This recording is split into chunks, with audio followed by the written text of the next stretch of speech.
अनंत मरणादि दंसन भोक्ष्यामि नियम सारम् केवली श्रुत केवली वणिदम नम करो अनंत उत्कृष्ट दर्शन ज्ञानमय जिन वीर को कहो नियम सार सुकेवली श्रुत केवली पर कथित को।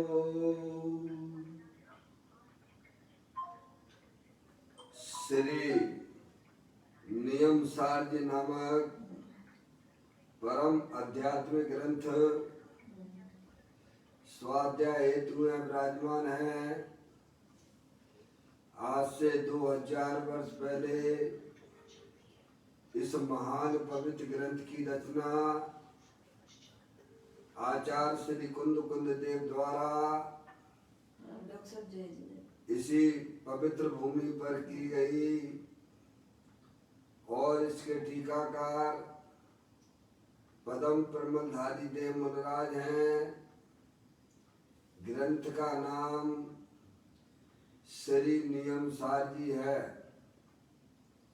नियम से करने योग्य कार्य अपनी आत्मा में सम्यक दर्शन, सम्यक ज्ञान, सम्यक चारित्र रूपी निर्मल पर्याय, पवित्र पर्याय, मोक्ष मार्ग रूपी पर्याय को प्रकट करना है, क्योंकि वह पर्याय स्वयं ही सुख स्वरूप है और अनंत सुख का कारण भी है।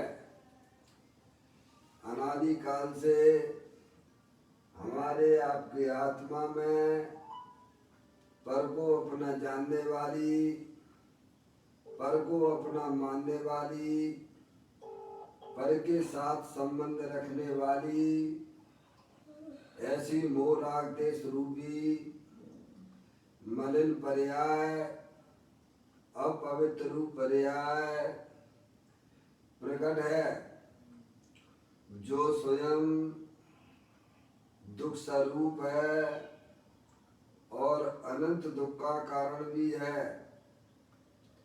ऐसी मोराग देश रूपी मलिन पर्याय का अपनी आत्मा में से उस पर्याय का अभाव करना है और सम्यक दर्शन, सम्यक ज्ञान, सम्यक चारित्र वाली निर्मल पर्याय, पवित्र पर्याय, मोक्ष मार्ग रूपी पर्याय को प्रकट करना है। ऐसे कार्य की प्राप्ति जिनवाणी माता के द्वारा अपने आत्मा के स्वरूप को पहचानना, अपनी जो आत्म वस्तु है वह परद्रव, प्रभाव और पर्याय से विभिन्न एकमात्र अखंड ज्ञान ज्योति स्वरूप है। ऐसे ज्ञायक प्रभु परमात्मा का माँ जनवाणी माता के द्वारा परिचय करके तत्पश्चात शरीर रागादि ये सब कर्म कृत वस्तुएं हैं, इनका हमारे आत्मा के साथ में किसी भी प्रकार का कोई संबंध नहीं है। इस प्रकार सम्यक विज्ञान पूर्वक शरीर रागादि की रुचि छोड़कर अंदर में जो अखंड ज्ञान ज्योति स्वरूप भगवान आत्मा है उसमें ही अपनापन स्थापित करना, उसी को ही निज रूप से जानना और उसमें ही अपनी वर्तमान पर्याय को मग्न कराना, उसे ही अरिहंत परमात्मा ने उसे धर्म कहा है। उसकी चर्चा आचार्य भगवंतों ने, मुनिराजों ने एक एक गाथा, उसकी टीका और कलशों के माध्यम से हमें अपने आत्मा के स्वरूप को यहाँ पर समझाया है। देखिएगा, यह परम आध्यात्मिक ग्रंथ है जिसका नाम है श्री नियम सार जी, जिसके 7वें अधिकार 9वें अधिकार की चर्चा हम और आप यहाँ पर चल रही है, जिसका नाम है परम समाधि अधिकार। जिसके अंतर्गत 201 नंबर का कलश आज अपन स्वाध्याय हेतु पढ़ते हैं। 123वें नंबर की गाथा और टीका के उपरांत यह कलश आया है, पाठ करते हैं।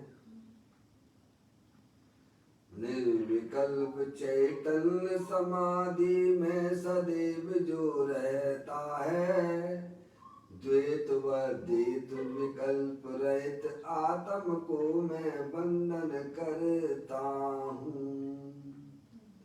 बड़ी सुंदर बात यहाँ पर परम ब्रह्मधारी देव मुनिराज कहते हैं, अपना जो चैतन्य वस्तु है, जो तीनों काल निर्विकल्प स्वरूप है, जिसमें परद्रव, प्रभाव और पर्याय से विभिन्न अखंड ज्ञान ज्योति स्वरूप है, ऐसी निर्विकल्प वस्तु ज्ञानी आचार्य भगवंत मुनिराज यहाँ कहते हैं कि निर्विकल्प चैतन्य समाधि में सदैव जो है रहता, द्वैत अद्वैत विकल्प रहित आत्म को मैं बंधन करता। किसको बंधन करते हैं? निर्विकल्प वस्तु, जो चैतन्य वस्तु, जो आत्म वस्तु है, जिसका स्वरूप परद्रव, प्रभाव और पर्याय से भी भिन्न निर्विकल्प स्वरूप है, ऐसे ज्ञायक प्रभु परमात्मा को मुनिराज नमस्कार करते हैं। उनकी पर्याय में निर्विकल्प समाधि की प्राप्ति होती है। देखिएगा, निर्विकल्प चैतन्य समाधि में सदैव जो है रहते, यानी समाधि का जो वास्तविक स्वरूप है वह क्या है? निर्विकल्प। निर्विकल्प, ये कट गए सब, निर्विकल्प स्वरूप है नहीं, जिसमें किसी भी प्रकार के कोई विकल्प नहीं। ऐसी निर्विकल्प चैतन्य वस्तु तो तीनों काल विद्यमान है, और जो अपनी पर्याय में ऐसी चैतन्य स्वरूपी भगवान आत्मा को अपना जानते हैं, अपना मानते हैं, और उसमें ही अपनी पर्याय को जो मग्न कराते हैं, उनकी पर्याय में भी निर्विकल्प समाधि की प्राप्ति होती है। क्या? यानी समाधि का जो स्वरूप है निर्विकल्प स्वरूप है, जिसमें किसी भी प्रकार के विकल्प का सद्भाव नहीं है। विकल्प के अभाव रूप वस्तु तो तीनों काल विद्यमान है, जिसमें मोह राग देश रूपी विकल्पों का अभाव है। शरीर से तो वह चैतन्य वस्तु भिन्न है ही, लेकिन पर्याय में होने वाले जो समस्त प्रकार के विकल्प हैं, उनसे भी मेरी चैतन्य वस्तु भिन्न है। ऐसे ज्ञायक प्रभु परमात्मा का जो अंतरोन्मुखी उपयोग के द्वारा उसके अस्तित्व को जो स्वीकार करता है,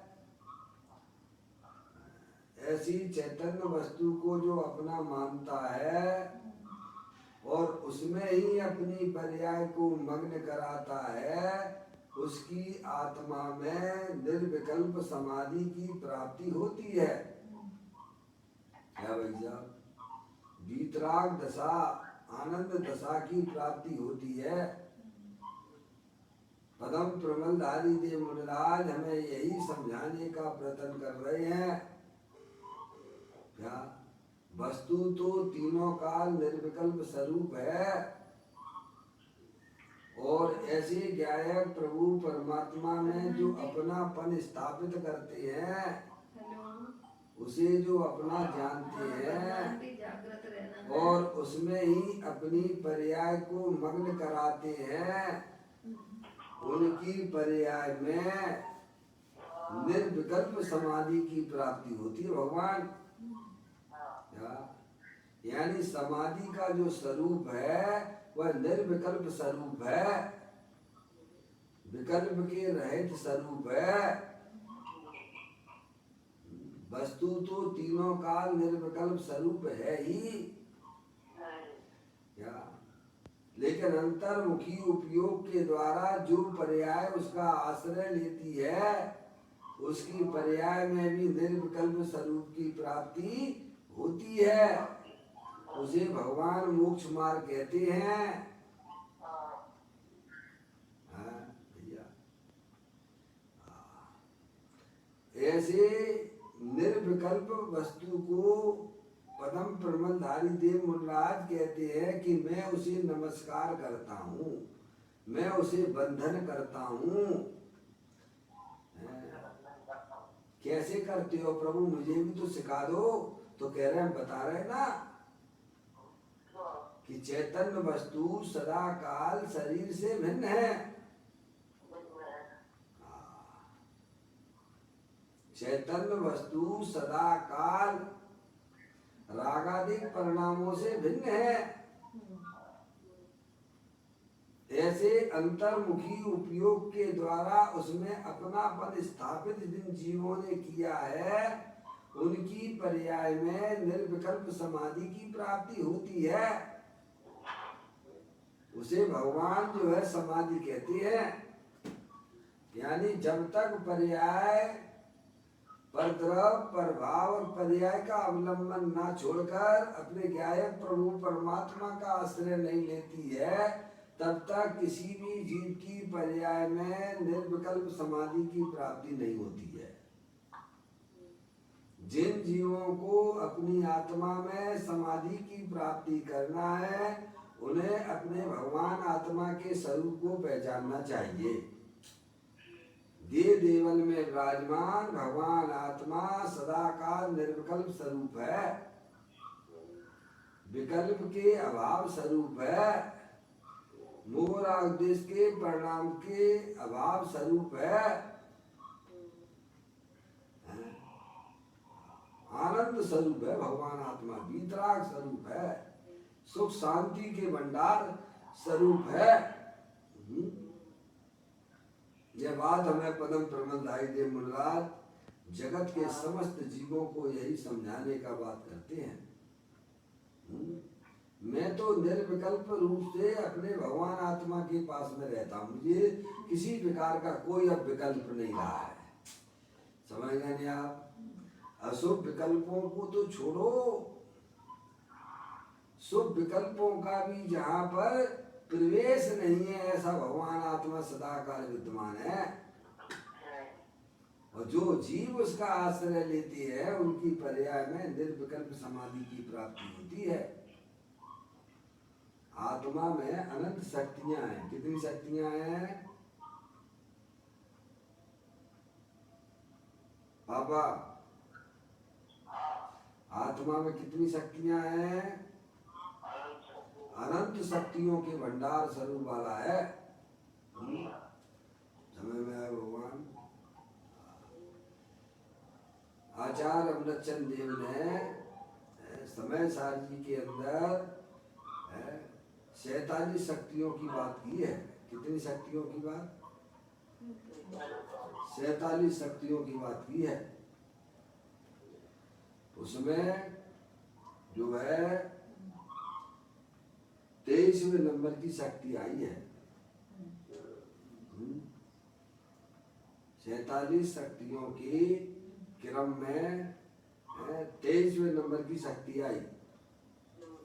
उस शक्ति का नाम है निर्विकल्प शक्ति। मम्मी आप तो पढ़ रही हो ना आजकल आत्म प्रसिद्धि,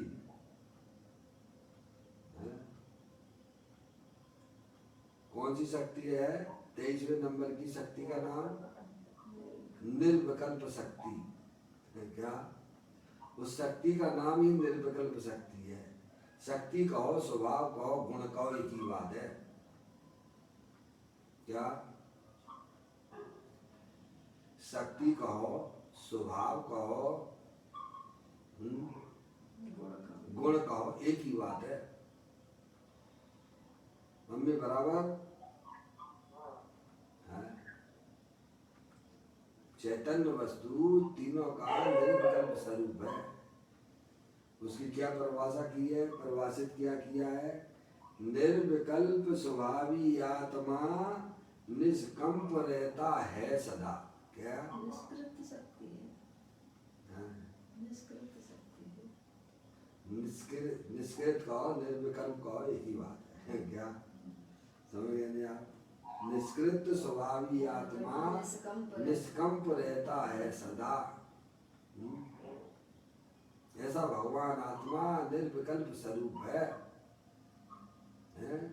पर द्रव्य से तो भिन्न है ही, पर के संबंध से आत्मा की पर्याय में जो विकल्प उत्पन्न होते हैं, उन विकल्पों से भी भगवान आत्मा निर्विकल्प स्वभावी है।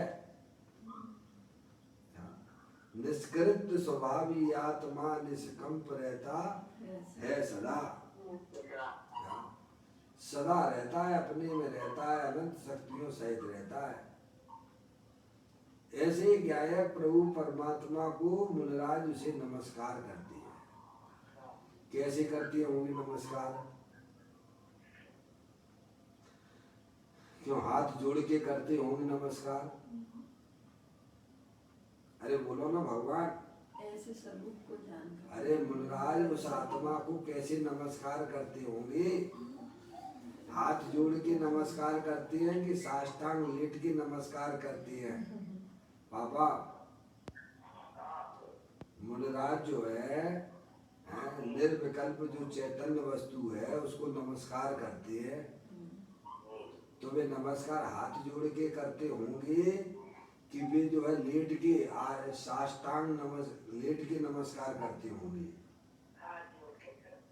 हाथ जोड़ के करते हैं। क्यों?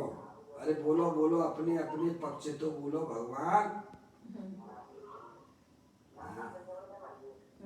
है मम्मी ये कह रहे हाथ जोड़ के करते हैं।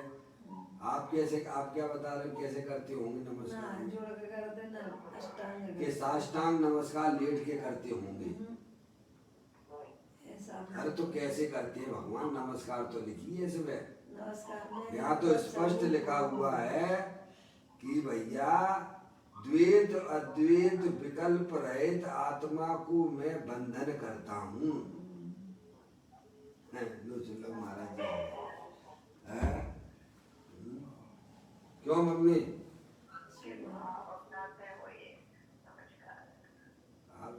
अब दूसरे की भी तो सुन लो भगवान। हमारी मम्मी की भी तो सुनो में क्या कह रही हैं। आपने तो कह दिया कि मुनिराज जो हाथ जोड़ के नमस्कार करते हैं। क्या मम्मी कैसे करते हैं मुझे बताओ? लिखा है इसमें कि वे जो नमस्कार करते हैं, बंधन करते हैं मुनिराज। तो हाथ जोड़ के नमस्कार करते होंगे या फिर साष्टांग लेट के नमस्कार करते होंगे?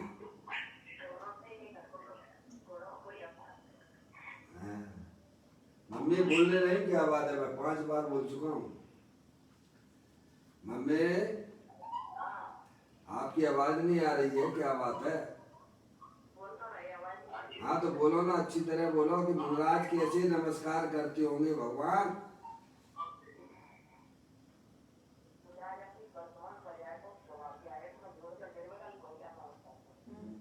समझ में आ गई भगवान? मुनिराज जो है, देखो यहाँ तो लिखा हुआ है कलश में, आप देखिएगा, थोड़ा समझने का प्रयत्न कीजिएगा। कहते हैं मुनिराज, निर्विकल्प चैतन्य समाधि में सदैव जो है रहता, द्वैत व द्वैत विकल्प रहित आत्मा को मैं बंधन करता हूँ, नमस्कार करता हूँ। तो मुनिराज नमस्कार कैसे करते होंगे भगवान कि हाथ जोड़ के नमस्कार करते हैं उस चैतन्य वस्तु को? क्या साष्टांग लेट के नमस्कार करते होंगे? हमने तो यही सीखा है जिंदगी भर तक कि भगवान को नमस्कार करना तो भाई साहब साष्टांग होके नमस्कार करना है। भाई साहब हाथ जोड़ना तो नमस्कार, ये नमस्कार आत्मा को नहीं होता है भगवान। अपनी आत्मा को नमस्कार करना है तो अपनी चैतन्य स्वरूपी भगवान आत्मा को पहचानना। देव देवन में विराजमान भगवान आत्मा निर्विकल्प स्वरूप चैतन्य वस्तु है, शाश्वत है, जिसमें परद्रव्य का तो अभाव है ही।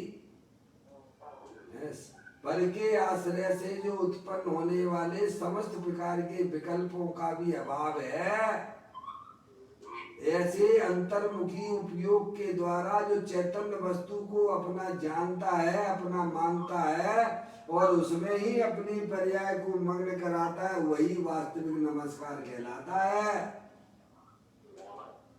यह तो स्पष्ट लिखा, द्वैत अद्वैत, द्वैत अद्वैत विकल्प रहित, क्या द्वैत अद्वैत विकल्प रहित आत्मा को मैं बंधन करता हूँ। तो वह बंधन कैसे करते होंगे मुनिराज? हाथ जोड़ के करते होंगे कि साष्टांग लेट के नमस्कार बंधन करते होंगे? अपनी पर्याय को समझ परद्रव्य प्रभाव और विकल्पों से भी हटाकर अंदर में जो अखंड ज्ञान ज्योति स्वरूप निर्विकल्प स्वरूप रूप से विद्यमान है, उसका आश्रय लेना, यही वास्तव में उस चैतन्य वस्तु को नमस्कार है। अनंत काल हो गया, कभी हमने अपनी आत्मा को बंधन नहीं किया, नमस्कार ना किया। और जो एक बार ऐसा कर लेता है, समझ लो वह संसार सागर से तिर जाता है।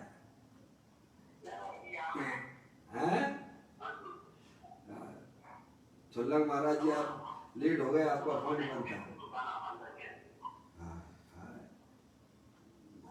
कैसे करते हैं मुनिराज नमस्कार अपनी चैतन्य वस्तु को? कह रहे द्वैत अद्वैत विकल्प से रहित होकर। क्या कैसे करते? द्वैत अद्वैत विकल्प से रहित होकर, यानी समस्त प्रकार के विकल्पों का आश्रय ना लेकर अपने ज्ञायक प्रभु परमात्मा का आश्रय लेते निष्कंप स्वरूपी भगवान आत्मा दे देवल में विराजमान है। 47 शक्तियों में पदम आचार्य अमृतचंद देव ने 23वें नंबर की शक्ति का नाम दिया निष्कृत स्वभावी भगवान आत्मा। निष्कंप रहता है सदा। क्या भाई साहब, लाना नहीं है, आप स्वयं आत्मा हो, शरीर को ना देखो। शरीर तो जड़ है, अनंत पुद्गल परमाणुओं का पिंड है। शरीर कोई शाश्वत वस्तु नहीं है भाई साहब। और आत्मा की पर्याय में जो समस्त प्रकार के विकल्प सुभाषु भाव रूप से उत्पन्न होते हैं, वे भी शाश्वत वस्तु नहीं है। उनका भी अपने भगवान आत्मा में अभाव है। ऐसे अंतर्मुखी उपयोग के द्वारा जो अपनी चैतन्य वस्तु का आश्रय लेते हैं, उनकी पर्याय में निर्विकल्प समाधि की उत्पत्ति होती है। उसे भगवान धर्म कहते हैं। हाँ भैया, आत्मा को जाने बिना किसी भी आत्माओं का कल्याण नहीं होगा।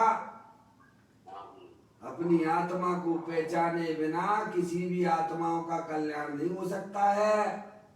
तो जितने भी आत्माओं का कल्याण हुआ है, वे सब अपनी आत्मा को पहचान कर आत्मा में अपनापन स्थापित करके निरंतर अपनी आत्मा में मग्न रहते हैं। इन जीवों का कल्याण होता है भगवान।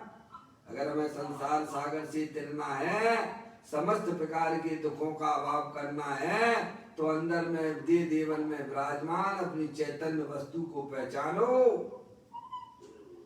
उसका आश्रय लो, तभी तभी भाई साहब संसार का अभाव होगा, तभी पर्याय में होने वाले दुखों का अभाव होता है। ऐसी बात हजारों वर्ष पहले मुनिराजों ने, आचार्य भगवंतों ने ग्रंथ के अंदर लिखी है। हमें फुर्सत कहाँ है 24 घंटा बैरमुखी होकर, या तो पाप के कार्यों में जुड़े रहते हैं या फिर धर्म के नाम पर परमात्मा के ऊपर लगे रहते हो। भगवान अंदर में भगवान बता रहे, उसकी तो हमें खबर तक नहीं है। ऐसी बात है। कहते हैं निर्विकल्प चैतन्य समाधि में सदैव जो है रहता, जो अपने गायक प्रभु परमात्मा में जिनकी पर्याय हमेशा रहती है, उसे भगवान निर्विकल्प समाधि कहते हैं। और ऐसे निर्विकल्प स्वरूप भगवान आत्मा को मुनिराज कहते हैं द्वैत अद्वैत विकल्पों से रहित होकर अपने भगवान आत्मा को नमस्कार करते हैं, वंदन करते हैं। अगर आपको भी अपने भगवान आत्मा का नमस्कार करना है तो शरीर का लक्ष्य छोड़ दो, अंदर में विकल्पों का भी आश्रय छोड़ दो। जो अखंड ज्ञान ज्योति स्वरूप भगवान आत्मा सदैव उपलब्ध है, आपको लाना नहीं है, आप स्वयं भगवान हो। भगवान ऐसी चैतन्य वस्तु उस सबके पल्ले लाल, लाल बिना कोई नहीं, और गांठ खोल देखी नहीं ताते भयो कंगाल। सम्यक भेद ज्ञान की ज्योति जला लो भगवान, दे देवन में विराजमान भगवान आत्मा निर्विकल्प रूप से विद्यमान है। उसका परद्रव प्रभाव और पर्याय का भी आश्रय छोड़कर अंदर अखंड ज्ञान ज्योति स्वरूप का आश्रय लेना, यही वास्तव में मोक्ष मार्ग है। यही मात्र एक सुखी होने का विधान है। कितने पैसा खर्च करना है, कितनी सम्मेद शेखर जी की यात्रा करोगे तब ये काम होगा।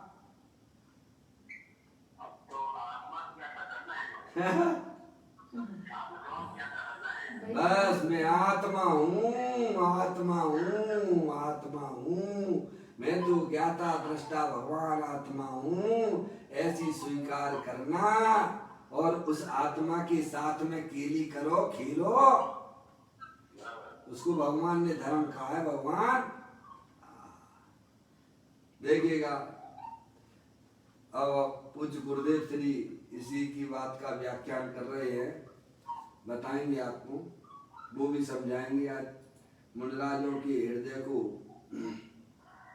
आहा, एक तो दुनिया के धंधे के कारण निर्वर्त नहीं है, सभी है, अधिकांश लोग जो है कमाओ कमाओ कमाओ कमाओ कमाओ कमाओ, खाओ खाओ खाओ खाओ, फुर्सत नहीं है।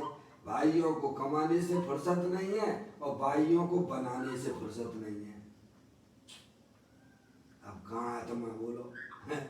कहते एक तो दुनिया के धंधे के कारण निर्वर्ती नहीं है।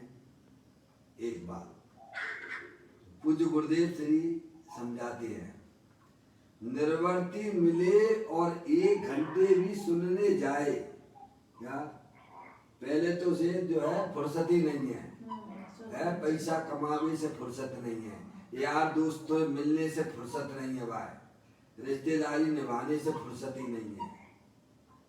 मम्मी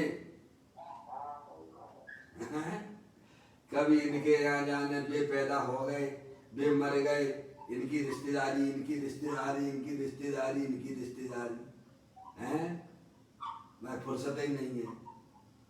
समझ में? और थोड़ा बहुत अगर समय मिला, चलो भैया भगवान ज्ञानियों की समागम कर लें, धर्म के नाम पे कुछ सुनने चलो भैया, शास्त्र वगैरह सुनने है, तो पूज्य गुरुदेव श्री समझाते सुनो। आप देखो तो क्या चल रहा है मार्केट में, ज्ञान कराते हैं। एक तो दुनिया के धंधे के कारण निर्वर्ती नहीं है। पापा एक तो कमावे से फुर्सत नहीं है, कमाएंगे नहीं तो खाएंगे क्या पापा जी बताओ? क्या है पापा? कमाएंगे नहीं तो खाएंगे का है? बात से फुर्सत नहीं है, पहली बात तो ये है। और निर्वर्ती मिले और 1 घंटा भी सुनने जाए वहाँ कुगुरु लूट लेते हैं। कौन लूट लेता है?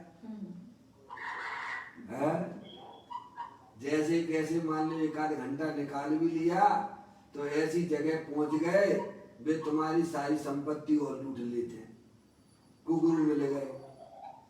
कुगुरु यानी बहुत चल रहा है। सुल्लक महाराज जी बहुत निर्वर्त पुरुष हैं, वे बात कह रहे हैं, सुन लो भगवान है कितना। वो तो सब देख लिया उन्होंने, सब समझ लिया है, सब रह लिया है, समझ में आया भगवान? कहते हैं एक तो इस जीव को दुनिया के धंधे से फुर्सत नहीं है, पहली बात। और निर्वर्ती मिले और मिले और घंटे भर सुनने जाए, क्या 1 आध घंटा बड़े मुश्किल से निकाल लिया और सुनने जाए, वहाँ कुगुरु लूट लेता है। कौन कुगुरु? यानी जो अपनी आत्मा की बातें ना समझा कर बाकी की फालतू की बातों में उपयोग लगा देता, वो कुगुरु है। वो क्या वो तुम्हारी सब संपत्ति वाले लूट ले, तुम्हें पता ना पड़ा क्योंकि तुम्हारी आत्मा के बारे में ज्ञान तो कराया नहीं, तुम्हारा जो खजाना था वो उसका ज्ञान कराया नहीं है। तो क्या ये कुगुरु लूट लेता है। श्रीमद राजचंद्र जी कहते हैं कुगुरु 1 घंटा लूट लेता है, 1 घंटा लूट लेता है।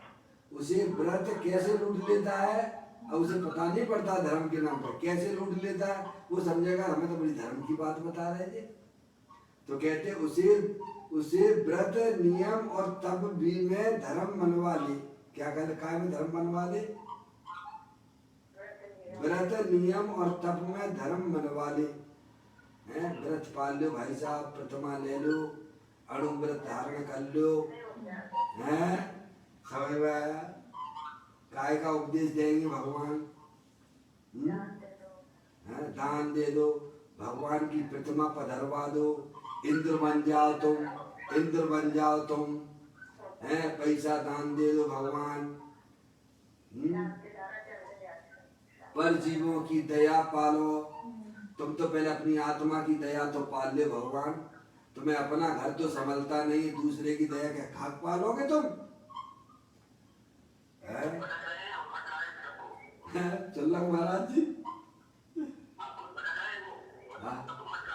देख लो एक आयतन बनवा दो, इसमें अपना पैसा लगाओ भगवान, तुम्हारा कल्याण हो जाएगा। और वो मानता है व्यक्ति धर्म हो रहा है, मैं लूट रहा है वो संपत्ति। तुम्हारे आत्मा की तुम्हें खबर नहीं करवाता है, वो कुगुरु है वो। तुम भगवान आत्मा हो, सिद्ध भगवान जैसे हो, तुम में और भगवान में कोई अंतर नहीं है। ऐसा ज्ञान ना करा के बाहरी क्रियाओं में लगा दिया और हमने उसे धर्म मान के बैठ गए। कहा भगवान अब हमारा कल्याण हो जाएगा, तुम्हारा 3 काल में कल्याण नहीं होगा। श्रीमद राजचंद्र जी कहते हैं कुगुरु 1 घंटा लूट लेता है, जैसे कैसे उसने निकाला उसमें से अपने व्यस्त जीवन में से, सांसारिक जीवन में से भाई साहब कुगुरु 1 घंटा लूट लेता है। उसे व्रत नियम तप में धर्म मनवा ले। मिथ्यात का सेवन करे। काय का? मिथ्यात का सेवन होता भगवान। उसका 1 घंटा है। चुल्ला महाराज जी हाँ बताओ। अरे आत्मा का ज्ञान ही नहीं करवाया भगवान। तुम शाश्वत भगवान आत्मा हो, दे देवल में विराजमान हो, अनंत शक्तियों के भंडार वाले हो। जितनी शक्तियां भगवान की आत्मा में उतनी की उतनी शक्तियां वर्तमान में तुम्हारे पास में भी है। अब ऐसा ज्ञान ना करा के बाहरी क्रिया कांड में धर्म करवा दिया और तुम मान के बैठ गए कि भाई साहब मैंने प्रतिमाएं ले लेंगे, मैं 5 प्रतिमाधारी, मैं 6 प्रतिमाधारी। अंदर में तुमने अपनी प्रतिमा देखी नहीं और बाहर की प्रतिमा से अपने आप को धर्म माने बैठ गए। मैं त्यागी हूँ, मैं व्रती हूँ, है भाई साहब, है मोह छोड़ा नहीं, संयोग को छोड़ के मान के बैठ गए कि मैं त्यागी हूँ भगवान,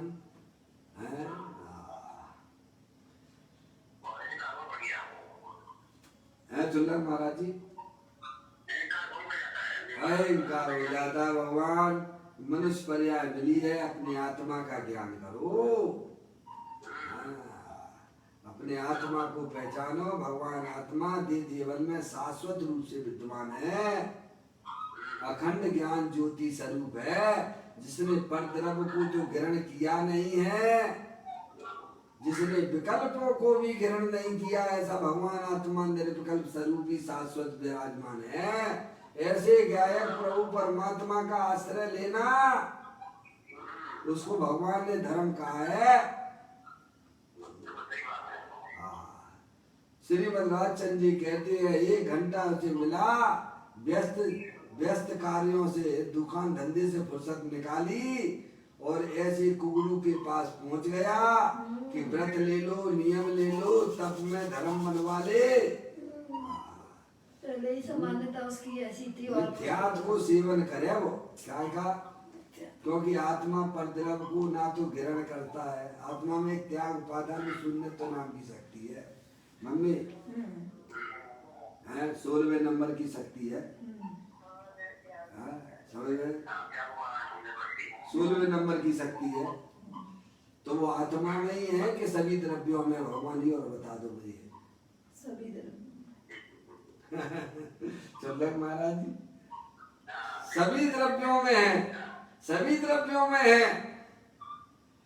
जीव द्रव, पुद्गल द्रव, धर्म द्रव, अधर्म द्रव, आकाश द्रव और काल द्रव, सभी द्रव्यों में त्याग उपादान शून्यत्व नाम की शक्ति है।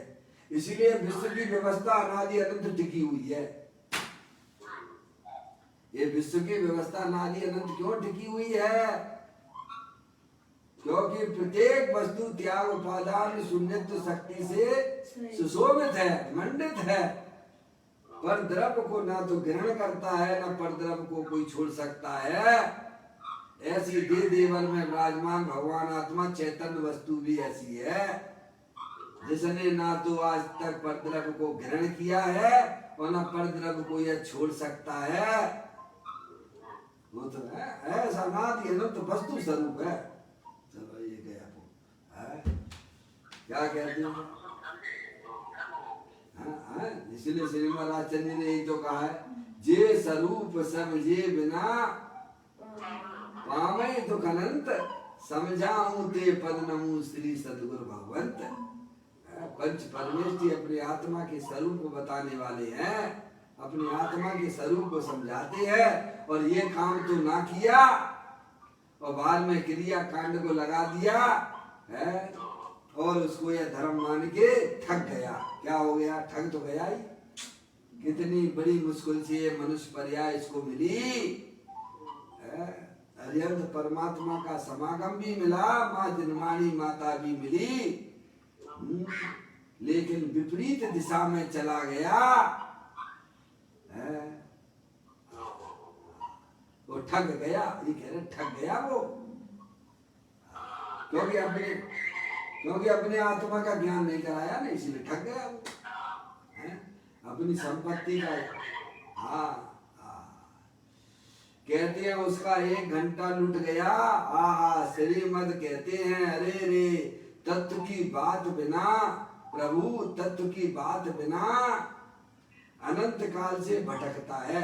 कहे अपने आत्मा तत्व की बात के बिना, तत्व की बात कुछ नहीं मिली उसमें। काय की बातें मिली है भगवान, बाहर की बातों में ये ठग गया।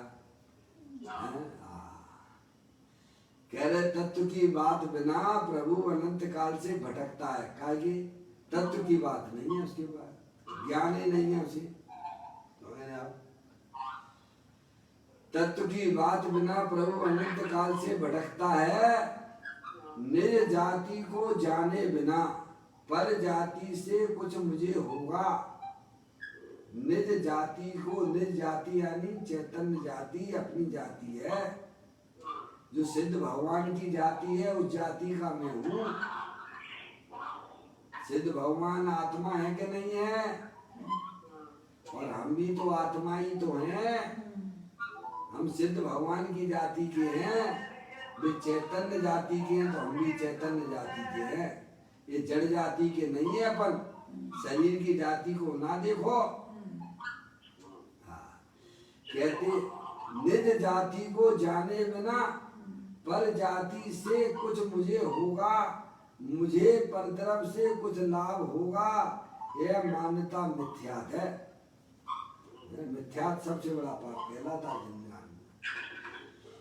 हाँ, यह मिथ्यात अनंत संसार का कारण है। क्या मिथ्यात जो है अनंत संसार का कारण है। मिथ्यात और विपरीत मानता, मानता यानी मिथ्यात यानी विपरीत मानता कि अपन चैतन्य जाति के हैं और ऐसा न मानकर है भाई साहब शरीर की जाति को अपने आप को देखना, इसी का नाम मिथ्यात है। जड़ हो के चेतन हो, जानने देखने वाले चेतन शाश्वत वस्तु हो, अनंत शक्तियों के भंडार वाले हो। हैं? अरे जड़ की जाति के तो हो नहीं, तुम राग के जाति के भी नहीं हो, आश्रव तत्व वाले भी नहीं हो। आश्रव तो क्षणभंगुर तत्व है, पराश्रित भाव है। तुम चैतन्य जाति के हो और शाश्वत हो। निज जाति को जाने बिना पर जाति से कुछ मुझे लाभ होगा, मुझे पर तरफ से कुछ लाभ होगा, यह मान्यता मिथ्यात है। क्या है?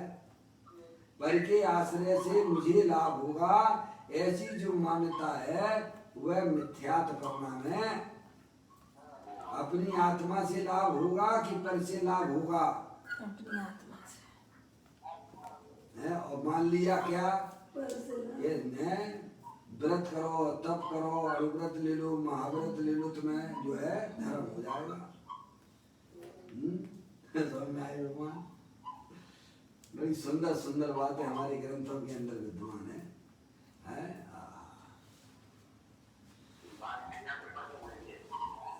चल्ला महाराज जी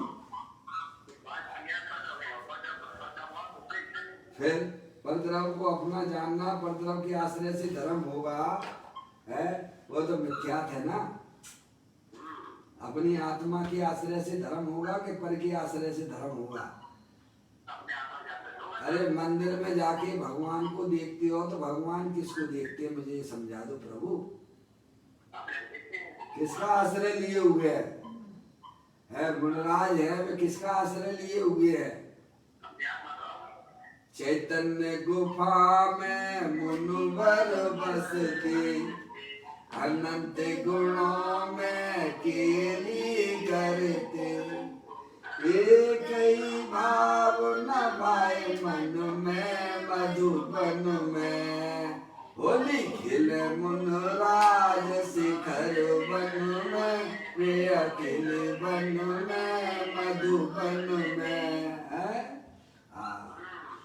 मुनराज अपनी भगवान आत्मा का आश्रय लिए हुए हैं, उसकी अस्थि की मस्ती में मस्त हैं। ऐसी वस्तु सबके पास में है, सब भगवान आत्मा है प्रभु, शाश्वत है, अनंत शक्तियों के भंडार वाले हैं, पर द्रव्य से भिन्न है, रागादिक परिणतियों से भी भिन्न है।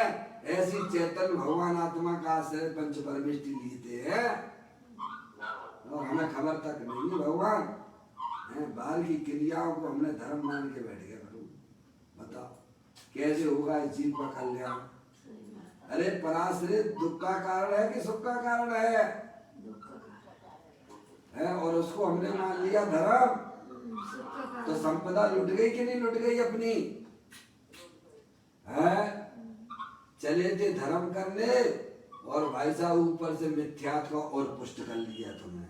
अनादि काल से तो अपनी आत्मा को भूले हुए थे और बाहरी क्रिया कांड को तुमने मान लिया धर्म और उससे होगा मेरे को लाभ, तो कहते हैं मिथ्यात का सबसे बड़ा पाप तुमने कर दिया। ये है सबसे बड़ा पाप अगर कुछ है तो विपरीत मान्यता है। पर से लाभ मानना, अरे शुभ राग से भी लाभ मानना, यह भाई साहब संसार में रगड़ पट्टी है, विपरीत मानता है तुम्हारी। लाभ तो अपने आत्मा से मिलेगा भगवान। अपना आत्मा अनंत शक्तियों के भंडार वाला है, शाश्वत है, देह में देह देवालय में विराजमान है। उसके पास अपनी पर्याय को ले जाओ, उसका आश्रय ले लो, तो भगवान पर्याय में अतीन्द्रिय आनंद की प्राप्ति होगी, वही लाभ कहलाएगा। अनंत काल हो गया, अपनी आत्मा को ना जाना, और आत्मा को नहीं जाना तो पर्याय ने उसका आश्रय भी ना लिया है, तो लाभ कहां से होगा भगवान। कहते हैं निज जाति को जाने बिना पर जाति से कुछ मुझे लाभ होगा, मुझे परद्रव्य से कुछ लाभ होगा, यह मान्यता मिथ्यात है, महापाप है, संसार का कारण है।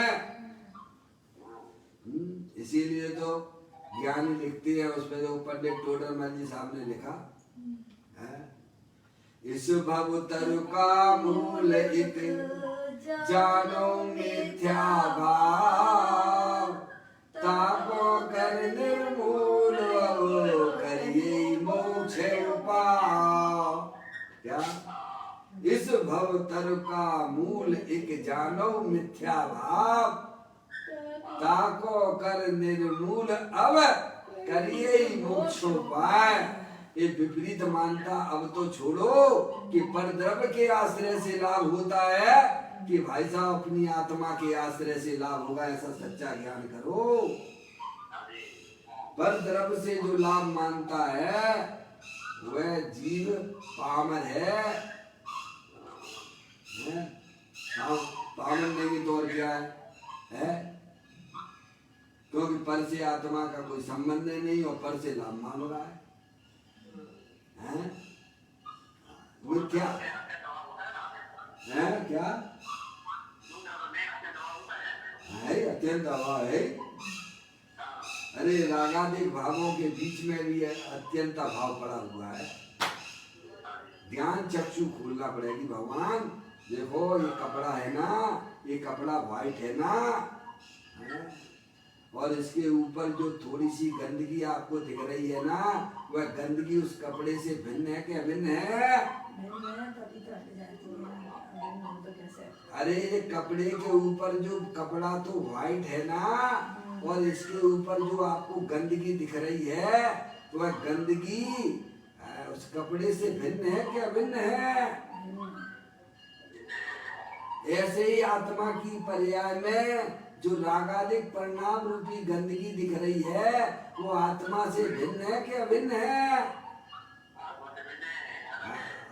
ऐसी चैतन्य वस्तु को जो आश्रित लेते हैं वे जीव पर्याय में सुखी हो जाते। भगवान आत्मा शरीर से तो भिन्न है ही, जैसे कपड़ा ये बदन से भिन्न तो है ही। कपड़ा शरीर पर डला होने पर भी शरीर से भिन्न है कि अभिन्न है? पापा पापा जग रहे हो? ये कपड़ा शरीर से भिन्न है कि अभिन्न है जो पहने हुए हो आप? भिन्न है ना? और कपड़े के ऊपर जो गंदगी लग गई है, वह गंदगी से भी कपड़ा भिन्न है कि अभिन्न है? ऐसे ही अपनी चैतन्य वस्तु भगवान आत्मा अमूर्तिक ज्ञानानंद स्वरूपी इस शरीर से भिन्न है कि अभिन्न है? और आत्मा में जो रागादिक परिणाम संसार अवस्था में देखे जाते हैं, उनसे मेरा भगवान आत्मा भिन्न है कि अभिन्न है? ये है वस्तु स्वरूप का सच्चा ज्ञान। भगवान अनंत काल हो गया तत्व को ना जाना, अपनी आत्मा को ना जाना, शरीर राग आदि की क्रिया को धर्म माने बैठ गए भगवान। ऐसी चैतन्य वस्तु दे दे वाले में विराजमान है। उस चैतन्य वस्तु को जो आश्रय लेता है उसकी पर्याय में भी पवित्र दशाओं की उत्पत्ति हो जाती है और विकार का अभाव हो जाता है। उसको भगवान ने धर्म कहा है। अपनी चैतन्य वस्तु का आश्रय लो। निज जाति को जाने बिना पर जाति से कुछ मुझे होगा, मुझे परद्रव्य से कुछ लाभ होगा, यह मान्यता तेरी मिथ्यात है। वो संसार का कारण है। मिथ्यात अनंत संसार का कारण है। मिथ्यात वह संसार है। विपरीत मानता हुआ संसार है। स्त्री कुटुंब परिवार पैसा लक्ष्मी धन मकान यह कोई संसार नहीं। हम संसार किसे समझ रहे थे भगवान है कि स्त्री हमारा संसार है भगवान है, रुपया पैसा ये हमारा संसार। भगवान कहते ये तुम्हारा संसार नहीं है। क्यों? अगर ये तुम्हारा संसार होता, इसको छोड़ के तो तुम अनंत बार गए तो तुम्हारी मुक्ति हो जानी चाहिए थी।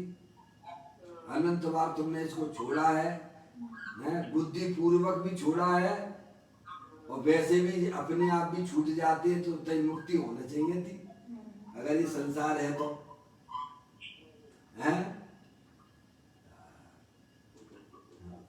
विचार नहीं करते ना भगवान। विचार करोगे तो वस्तु स्वरूप की प्राप्ति होगी। शुद्ध बुद्ध चेतन घन स्वयं ज्योति सुखधाम बीजो कईयो केटलू कर विचार तो पाम। मन मिलाए तो विचार करो, अपने तत्व का विचार करो, अपने वस्तु स्वरूप का के विचार करो। संगी पंचेंद्रिय जीवों को ही आत्मा का अनुभव होता है, असंगियों तक आत्मा का अनुभव नहीं होता है। पापा क्यों नहीं होता है? एक इंद्री, दो इंद्री, तीन इंद्री, चार इंद्री असंगी जीव तक जीवों को अपनी आत्मा का अनुभव नहीं होता है। वे सम्यक दर्शन की प्राप्ति नहीं कर सकते हैं। इतने जीव तो हट गए मोक्ष मार्ग से। कितने? एक इंद्री जीव, दो इंद्री जीव, तीन इंद्री जीव, चार इंद्री जीव और असंगी जीव जिनको मन नहीं है। ऐसे जीव तो मोक्ष मार्ग से अभी वंचित हैं। वे अपनी आत्मा में अभी धर्म नहीं कर सकते हैं जब तक असंगी है तब तक। और संगी कर सकता है। कौन कर सकता है? तिर्यंच गति का संगी कर सकता है। नार की जीव संगी कर सकता है। देव गति का संगी जीव है वो भी कर सकता है। और मनुष्य जो है संगी है वो कर सकता है। क्यों कर सकता है? क्योंकि उसके पास में मन है, विचार शक्तियां हैं, हित अहित का विचार कर सकता है, वो कर सकता है। और वो अब वो नहीं कर रहा है तो संगी होकर के संगी है वो है? जिसके पास में मन है, हित अहित का विचार कर सकता है, अपनी आत्मा का अनुभव कर सकता है, अपनी आत्मा की पर्याय में उसका उसे व्यक्त कर सकता है, उसका लाभ ले सकता है। वो कर सकता है करना चाहे तो। अभी हमारे पास में सारी चीजें उपलब्ध है। संगी पंचेंद्रिय मन मिल गया, वैसा मनुष्य पर्याय मिल गई है। और सबसे सुंदर बात भगवान की दिव्य ध्वनि मिल रही है, शास्त्र सुनने को मिल रहे हैं भगवान। और तब भी हम अपनी पर्याय में जागृति नहीं ले आएंगे तो फिर कहाँ लाओगे ये बताओ? अभी नहीं लाओगे तो कब लाओगे? लाओगे तो आत्मा पापा है, बोलो रहोगे तो आत्मा ही। ऐसा तो नहीं है कि भगवान है कि शरीर खत्म हो गया तो अपना भी अस्तित्व खत्म हो जाएगा। ऐसा है तो आत्मा को जानने की बिल्कुल जरूरत नहीं है। अगर शरीर के नाश होने पर मेरा नाश हो जाता है तो बिल्कुल आत्मा को जानने की बिल्कुल जरूरत नहीं है। लेकिन प्रभु ऐसा होता कहाँ है? क्या है? तो कहते हैं स्त्री, कुटुंब, परिवार, पैसा, लक्ष्मी, धन, मकान वह कोई संसार नहीं। वे तो अजीब अजीब चीज पर जीव है। क्या है? अजीब है, परद्रव है। संसार तो स्वरूप में संसरण इति संसार। संसार तो स्वरूप में संसरण इति संसार, यानी स्वरूप जो त्रिकाली आनंद का नाथ है, अपना भगवान आत्मा आनंद का नाथ है, उसमें से हटकर रागादि को अपना मानना वह संसार है। क्या संसार? अपने स्वभाव से खिसकना और परद्रव प्रभावों को अपना मानना, वह मिथ्यात्व रूपी संसार है। वो जो चीज अपनी नहीं है उसे अपना मानना, शरीर अपनी चीज नहीं है उसे अपना मानना, यह मिथ्यात्व भाव है। रागादिक परिणाम आश्रव तत्व है, पर के लक्ष्य से उत्पन्न होने वाले भाव है, उनसे लाभ मानना यही तो उल्टी मानता है भगवान है। अपनी वस्तु को अपनी जानना, पर को पर जान। फिर उसमें कीर्तन में लिखा है, निज को निज, पर को पर जान, फिर दुखी होके बता दो। भगवान भगवान कहते फिर तुम दुखी होके बता दो। निज को निज, पर को पर जान, फिर दुख का नहीं लेस निशान। तो निज में क्या लेना और पर में क्या लेना? निज में अपनी अखंड ज्ञान ज्योति स्वरूप भगवान आत्मा ले लेना शाश्वत रूप से, और पर में क्या लेना? और रागादि भाव है। अरे शरीर तो परद्रव है ही। अरे अंदर में आत्मा की पर्याय में जो सुभाषुभ विकल्प होते हैं वे भी परद्रव हैं, वे भी प्रभाव है।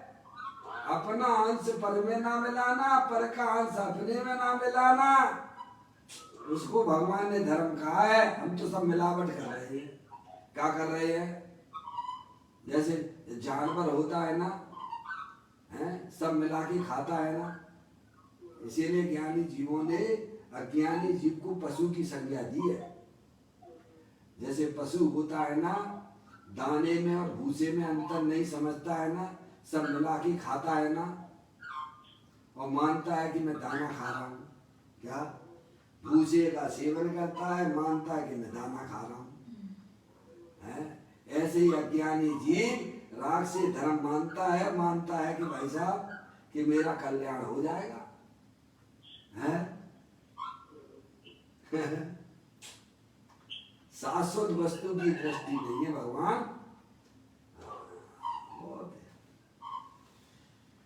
कहते हैं संसार तो स्वरूप में संसरण इति संसार। स्वरूप जो त्रिकाली आनंद का नाथ है, स्वरूप अपना आत्म वस्तु आनंद का नाथ है, आनंद का भंडार है।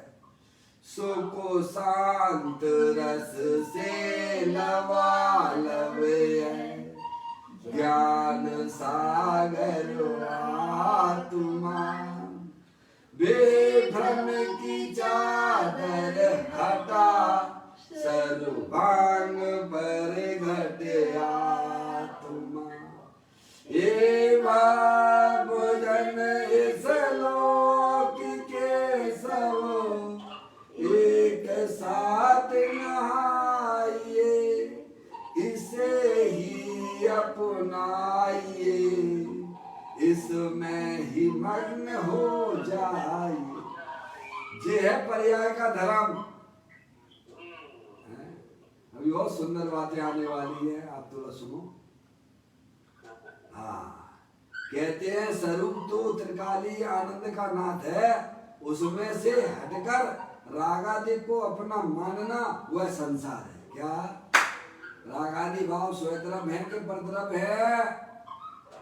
आत्मा की पर्याय में जो शुभ अशुभ भाव होते हैं, पुण्य पाप के परिणाम होते हैं, वे स्वद्रव है कि परद्रव है? और उनको अपना मानना, डॉक्टर साहब को फोन आ रहा है, उनको अपना जानना, उन्हें अपना मानना और उनसे लाभ मानना, यही तो मिथ्यात्व का परिणाम है भगवान।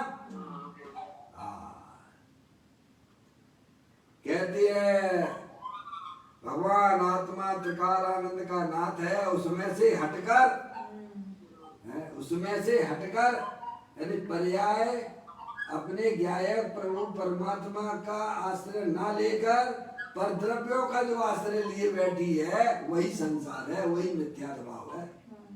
देखो लिखा इसमें, उसमें से हटकर यानी त्रिकालिक ध्रुव भगवान आत्मा में से हटकर, हटने वाली पर्याय है, लगने वाली भी पर्याय अभी गुरुदेव श्री आगे स्पष्ट करने वाले हैं, अभी बताएंगे आपको। कहते हैं स्वरूप जो त्रिकाली आनंद का नाथ है उसमें से हटकर रागादि को अपना मानना वह संसार है। संसार वह आत्मा की एक विकारी पर्याय है। क्या है? संसार वह आत्मा की, किसकी? आत्मा की विकारी परिणाम कहाँ होती है? शरीर में होती है कि आत्मा की पर्याय में होती है? अभी तो यही खबर नहीं है क्या? एक बार मैंने जो है वहाँ पेपर लिए थे तो भोपाल के पास सिलवानी में, चुल्लक महाराज जी आप तो गए होंगे सिलवानी है ना? है सिलवानी में मैं 2 बार जा चुका हूँ, प्रशिक्षण शिविर लगा चुका हूँ। वहाँ के लोग आए थे तारण समाज के, जब मैं आश्रम में रहता था तब की बात है। कितना समय हो गया होगा, 90 की बात है, 31 साल हो गए। उस समय मैंने जो है वो लोग ले गए थे मेरे को, शिविर लगवाया था है? उसमें मैंने 6 द्रव्यों के ऊपर क्लास ली थी, 6 द्रव्यों के ऊपर 10 दिन क्लास ली थी, 10-11 दिन। और उसमें एक प्रश्न रखा था मैंने कि रागादिक परिणाम शरीर में होती है कि आत्मा में होती है? रागादि परिणाम शरीर में होती है कि आत्मा में होती है? तो अधिकांश 99 लोगों के उत्तर मेरे को मिले कि शरीर में होती है। समझ में आया? 99 लोगों का जवाब आया कि राग तो शरीर में होता है। भगवान कितना भगवान देखो तो सही। अभी तो समाज को यही पता नहीं है कि रागादिक परिणाम कहाँ होते हैं।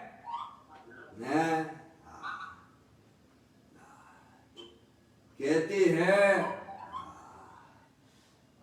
संसार वह आत्मा की एक विकारी पर्याय है। क्या है? आत्मा में जो मूल आदेश के परिणाम होते हैं वे विकारी परिणाम है। वे परद्रव्य के आश्रय से होते हैं कि स्वद्रव्य के आश्रय से होते हैं? भगवान परद्रव्य के आश्रय से होती है और उससे तुमने मान लिया लाभ। अरे आत्मा के आश्रय से तो निर्विकल्प रूपी पर्याय होगी, आनंद वाली पर्याय होगी। कहते संसार व आत्मा की एक विकारी पर्याय है। पर्याय अवस्था देखना गुरुदेव श्री समझाते हैं। अब कहते हैं सम्यक दर्शन है वह आत्मा की निर्विकारी पर्याय है। क्या है सम्यक दर्शन? निर्विकारी पर्याय। सम्यक दर्शन क्या है भगवान? विकारी पर्याय है कि निर्विकारी पर्याय है? निर्विकारी पर्याय है, क्योंकि उसका आश्रय निर्विकारी स्वरूप भगवान आत्मा है। सम्यक दर्शन की पर्याय अपनी आत्मा के आश्रय से होती है और अपना आत्मा निर्विकार स्वरूप रूप से विद्यमान है। इसीलिए सम्यक दर्शन की पर्याय निर्विकारी है। देखना कहते हैं सम्यक दर्शन है वह आत्मा की निर्विकारी पर्याय है। मिथ्यात्व वह आत्मा की विकारी पर्याय है, विपरीत मानता है। समझ गए आप? मिथ्यात्व यानी विपरीत मानता है, वह आत्मा की विकारी पर्याय। देखो विकारी पर्याय और अविकारी पर्याय। विकारी पर्याय परद्रव्य के आश्रय से होती है, समझ में आया भैया? और निर्विकारी पर्याय सम्यक दर्शन वाली पर्याय निर्विकारी अपना भगवान आत्मा विकार रहित है, तीनों काल विकार रहित है, उसके आश्रय से होती है। तो कहते हैं सम्यक दर्शन है वह आत्मा की निर्विकारी पर्याय है, मिथ्यात वह आत्मा की विकारी पर्याय है, केवल ज्ञान वह आत्मा की पूर्ण निर्विकारी पर्याय है, केवल ज्ञान वह आत्मा की पूर्ण निर्विकारी पर्याय है।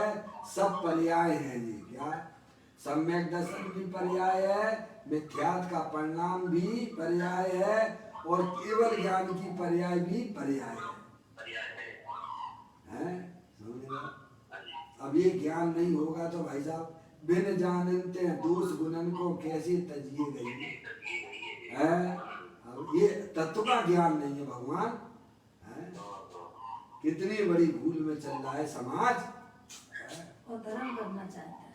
हाँ, कहते हैं सम्यक दर्शन वह आत्मा की निर्विकारी पर्याय है, मिथ्यात्व वह आत्मा की विकारी पर्याय है, और केवल ज्ञान वह आत्मा की पूर्ण निर्विकारी पर्याय है। हो गई भाई साहब?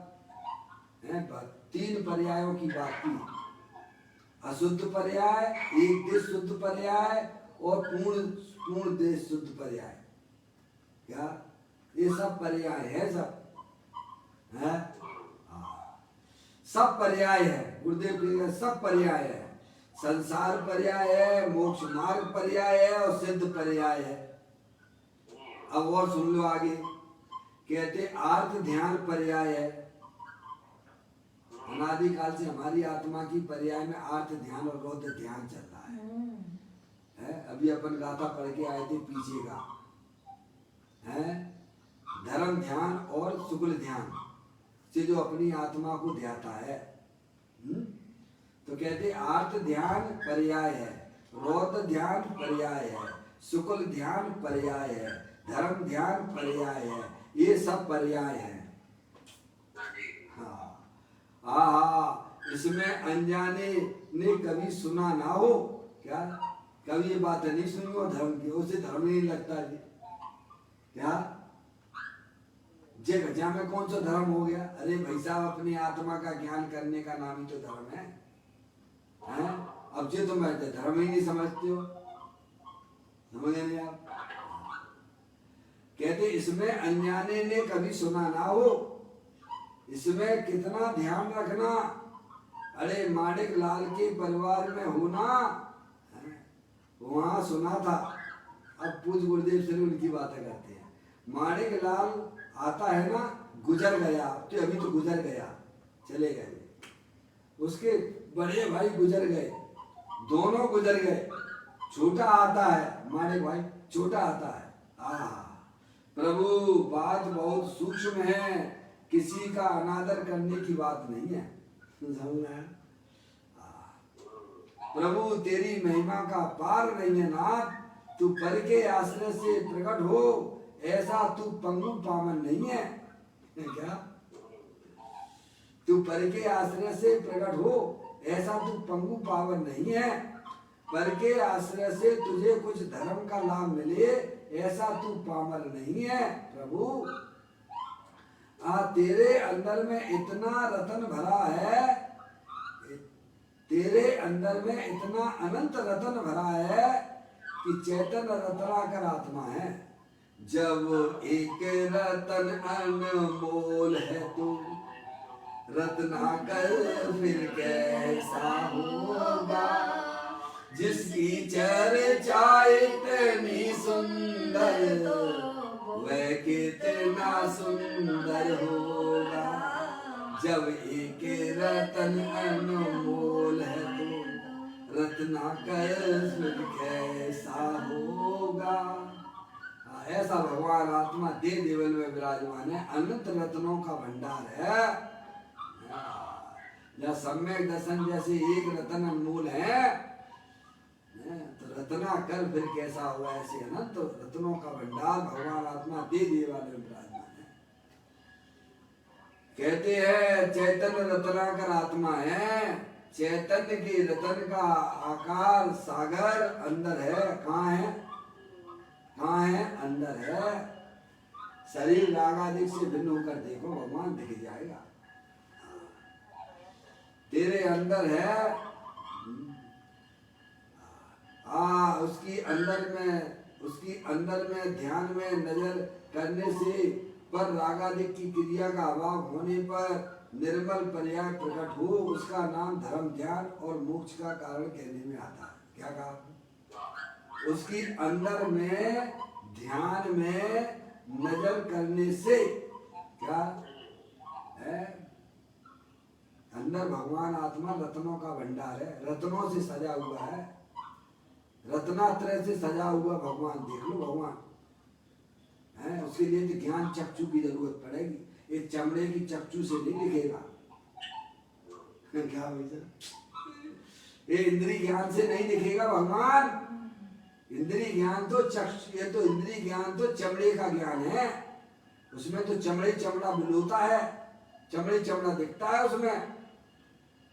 इंद्रिय ज्ञान से रहित होकर अतीन्द्रिय ज्ञान स्वरूपी भगवान आत्मा रत्नों का भंडार है, उसको देखने की बात चलती है। उसकी अंदर में ध्यान में नजर करने से पर रागादि की क्रिया का अभाव होने पर ऐसे भगवान आत्मा को जो पर्याय देखती है, उसकी पर्याय में रागादि क्रियाओं का अभाव हो जाता है। अरे घर में लाइट जलाई तो अंधकार चला गया कि नहीं चला गया? ऐसे ही पर्याय ने अपने चैतन्य स्वरूपी भगवान आत्मा का आश्रय लिया, उसे देखा तो पर्याय में उजाला ही उजाला हो जाता है, ज्ञान का प्रकाश का भंडार हो जाता है। आप पढ़ते हो नहीं पढ़ते हो ब्रह्मचारी जी की कैसे में उन लाइनों को? ज्ञान सूर्य का उदय जहाँ प्रभात कहलाता है, तू का स्वरूप यथार्थ दिखे ना इष्ट अनिष्ट दिखाता है? जब ज्ञान सूर्य का उदय होता है, सूरज हर समय रहता है कि नहीं रहता है आकाश में? सूरज का कभी अभाव होता है क्या? प्रकाश का भंडार है ना सूरज? सूरज का कब अभाव होता है भगवान? सूरज सबसे भिन्न है कि अभिन्न है? परद्रव्यों से भिन्न है कि अभिन्न है? भिन्न है। ऐसे ही भगवान आत्मा चैतन्य सूरज दे देवालय में भिन्न है। एक सूर्य इस गगन में चमक दमक उद्योत, और एक सूर्य इस तन से प्रगट ज्ञान की जोत। गगन सूर्य तो दिवस में करता जड़ उद्योत, और चेतन सूरज से दिवस करे ज्ञान की जोत। कहते हैं उसकी अंदर में ध्यान में नजर करने से पर रागादि की क्रिया का अभाव होने पर निर्मल पर्याय प्रकट हो जाती है। क्या हो जाती है? अपना भगवान आत्मा निर्मलानंद है, पवित्रता का भंडार है, और जो पर्याय उस पर मोहित होती है वह पर्याय भी पवित्र हो जाती है। क्या? जो पर्याय अपने त्रिकालिक ध्रुव भगवान आत्मा पे मोहित हो जाती है, उसकी पर्याय में भी पवित्रता की प्राप्ति होती है। आप कहोगे ये कहाँ लिखा हुआ है? अरे सब जगह लिखा हुआ है, पढ़ोगे तो सब मिल जाएगा। जो शुद्ध जाने आत्म को है, शुद्ध आत्मा ही प्राप्त हो। अनशुद्ध जाने आत्म को, अनशुद्ध आत्मा ही प्राप्त हो। 186वें नंबर की गाथा में आचार्य कुमकुंद देव ने समय सार जी के अंदर ये बात लिखी है। जो शुद्ध जाने आत्म को, मेरी चैतन्य वस्तु सदा काल शुद्ध है, पर द्रव्य से तो भिन्न है ही, अंदर में रागादिक परिणामों से भी भिन्न है। ऐसी परम पवित्र द्रव्य स्वभाव की जो दृष्टि करते हैं, उसकी पर्याय में निर्मल पर्यायों की उत्पत्ति हो जाती है। क्या? पवित्र पर्यायों की उत्पत्ति होती है, उसको भगवान ने धर्म कहा है। कहते हैं उसकी अंदर में ध्यान में नजर करने से पर रागादि की क्रिया का अभाव होने पर निर्मल पर्याय प्रकट हुओ, उसका नाम धर्म ध्यान है। और वह मोक्ष का कारण कहने में आता है। यहाँ कहते हैं, देखो श्लोकार्थ देखिए, श्लोकार्थ क्या कहते हैं, जो सदा चैतन्य वह निर्विकल्प समाधि में रहता है, उसकी व्याख्या पूज्य गुरुदेव श्री करते हैं। मुनि तो जंगल में रहते थे, मुनि को कभी वस्त्र पात्र नहीं थे, 3 काल में नहीं। मुनि कहते हैं जो वस्त्र आदि धारण करे वो तो मुनि है ही नहीं है। भगवान के पास यह मार्ग है। यहाँ कहते हैं वह मार्ग वहाँ महाविधि में है। यहाँ कहते हैं सदा चैतन्य में निर्विकल्प समाधि में रहता है और द्वैत अद्वैत से विमुक्त है। मैं द्वैत गुणी हूँ। देखो अब उसकी द्वैत अद्वैत से रहित की बात करते हैं। द्वैत यानी गुणी हूँ, मैं अनंत गुण वाला हूँ, ये तो आपने विकल्प उत्पन्न कर दिया, समझ नहीं आप? दर्शन वाला, ज्ञान वाला, चारित्र वाला, ये तो आपने भेद कर लिया। क्या कर लिया? भगवान आत्मा अभेद है। मैं द्वैत गुणी हूँ, मुझ में गुण है, ऐसा द्वैत का विकल्प भी जिसे छूट गया है। क्या है? आपको जो है शरीर के नाम की प्रतीति है, क्या याद करना पड़ता है? क्या याद करना पड़ता है? क्या बारंबार घोटना पड़ता है? नहीं। कि मैं बिमला हूँ, मैं समझ में शरीर के नाम को याद करना पड़ती है? नहीं है। ऐसे ही ज्ञानी अपने आप को निर्विकल्प रूप से अवेद आत्मा रूप से की दृष्टि उन्हें बरत रही है, समझ आप? तो गुण गुणी के भेद भी जिसमें नहीं है, ऐसा भगवान आत्मा ही बात करती है। मैं द्वैत गुणी हूँ, मुझ में गुण है, ऐसा द्वैत का विकल्प भी जिसे छूट गया है। पर्याय की बात करते हैं। अरे मैं गुणी हूँ, ऐसा विकल्प भी छूट गया है। द्वैत का भी विकल्प राग छूट गया है, अद्वैत का भी विकल्प छूट गया है। मैं आत्मा हूँ, मैं आत्मा हूँ, मैं आत्मा हूँ, मैं आत्मा हूँ, ऐसा विकल्प भी ज्ञानियों को नहीं होता है। द्वैत अद्वैत का अर्थ जो सदा चैतन्य में निर्विकल्प समाधि, जिसमें कोई राग के अंश का अवलंबन नहीं है, भगवान की भक्ति, भगवान की पूजा, भगवान का स्मरण, उसका आंशिक भी अवलंबन नहीं है। यह सब तो राग है, उसमें धर्म मानना वह तो मिथ्या दृष्टि संसार है। सदा सदा चैतन्य मैं निर्विकल्प समाधि में रहता है। उस द्वैत अद्वैत विमुक्त, द्वैत अद्वैत के विकल्प से रहित आत्मा को मैं नमन करता हूँ। पदम परमधाई देव मुनिराज कहती है, समस्त प्रकार के विकल्पों से का अभाव करते हुए, उनका आश्रय छोड़ते हुए, अंदर में जो निर्विकल्प वस्तु है, मैं उसको नमस्कार करता हूँ। ये नमस्कार अंतर्मुखी से हो रहा है, बैर मुक्ता से नहीं होता है। ऐसी वस्तु को पदम परमधाई देव नमस्कार कहती है। कोई अपने में द्वैत में अर्थात मैं आत्मा हूँ, यह गुण है, ऐसा द्वैत का विकल्प भी छोड़ता है। मैं गुणी हूँ, ऐसे विकल्प भी छोड़ता है। ऐसा द्वैत अद्वैत का विकल्प छोड़ने से जो भीतराग ध्यान होता है, उसे मैं नमन करता हूँ। ऐसी आत्मा को मैं नमन करता हूँ। इसमें 1 घंटे में बाद कितना रखा है, धंधे का सब याद रहता है, व्यापार की बातें सब याद रहती हैं। हमारे यहाँ दुकान में आनंद था, आनंद नाम का एक व्यक्ति था, गुरुदेव श्री जब दुकान पे था, बहुत याद रखता था, बड़ा व्यापार था ना, कब आया था, कितना बिका है, माल कब आया है, कितना बिका है, कितना पड़ा है, अभी उसका भाव मुंबई में क्या चल रहा है, यह तिरुपति उसे खबर होती है। क्योंकि दुकान बड़ी थी ना, पूज्य गुरुदेव श्री कहते दुकान बड़ी थी ना, इसीलिए मुंबई का हुआ लेते हैं, क्या कहलाता है, पास लेते हैं ना, मुंबई का पास, इसलिए 3-4 दिन मुंबई माल लेने हमेशा जाना पड़े, बड़ा व्यापार है। फिर मुंबई का माल लावे, उसे तिरुपति खबर होवे कि यह भाव अभी है, दुकान में हजारों चीजें हैं, यह भाव अभी चलता है, यह भाव से यह लाए थे, उसमें इतना बिका है, इतना बाकी है।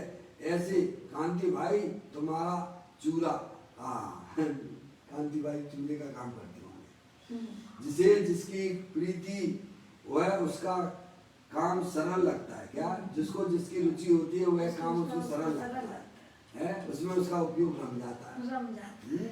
हाँ, रुचि अनुयायी वीर, रुचि अनुयायी वीर, जिसे जिसे जिसकी रुचि और पोषण हो उसकी ओर उसका वीर पुरुषार्थ काम किए बिना नहीं रहता है।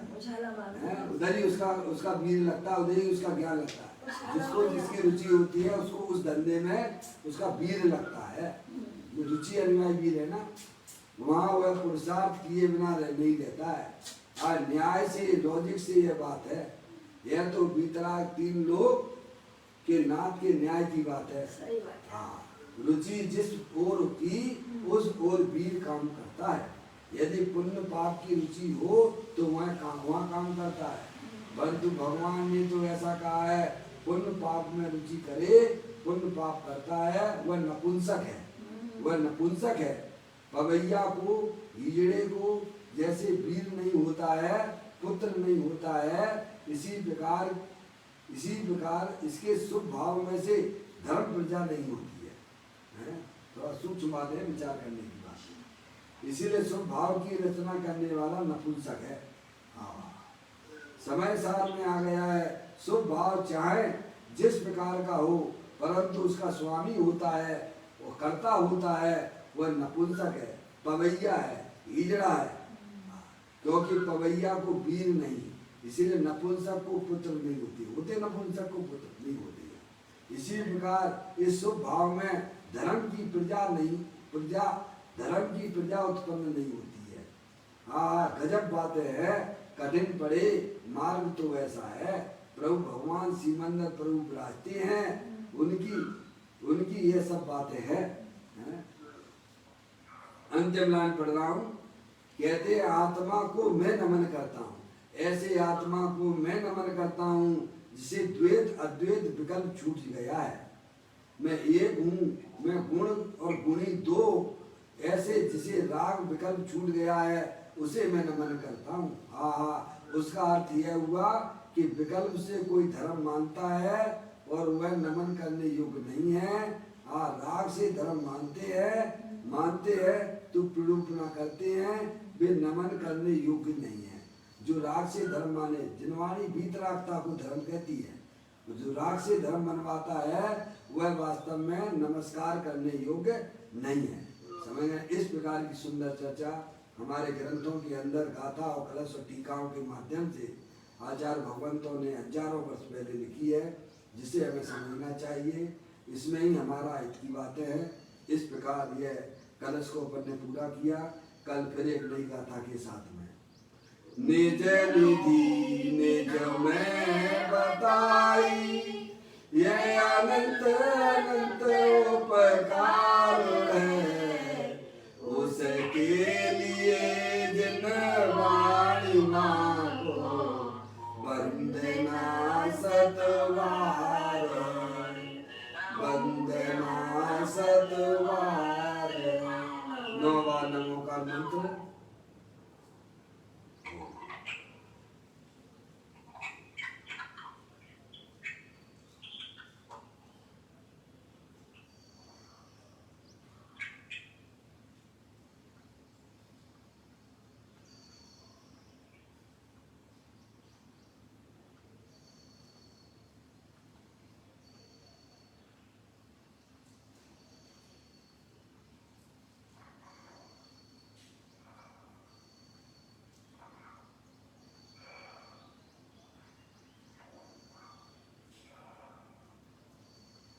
बोलो द्वादशांग जन्मणि माता की जय, महान जैन धर्म की जय।